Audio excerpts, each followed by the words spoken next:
Yaşayışıma da dedim ki, bu vəziyyət budur, öz evimiz yox. Bura nənəngildir. Nənəmgildir, bəli. Öz şəxsi eviniz yox. Şəxsi evimiz yoxdur. Aha.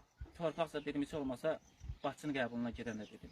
Heç olmasa bir sot torpaq verin dedim. Bir komadan qara aldım 26-nı. Şəhətdə istəyirdin elə. Bəli, elə Qiyamadının kəndində. Orada torpağın sotunu istəyir ki? Bilmirəm. Vermədilər, o bir sot sağ qıymadılar. Onu da vermədilər. Neçə ay müharibədə olmuşsan?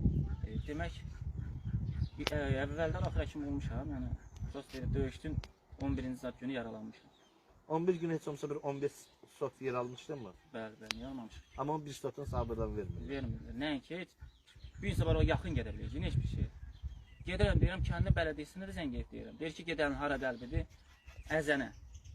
Yuxarı Qiyamadının kəndinin bələdiyyəsi Əzən. Hə.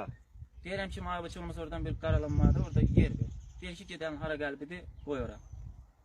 Heç nə də İcra başçısı deyir, qaziyə deyir. İcra başçısının müavini dedi ki, Bələdiyyə sədr üzrə. bələdiyyə deyir. Bələdiyyə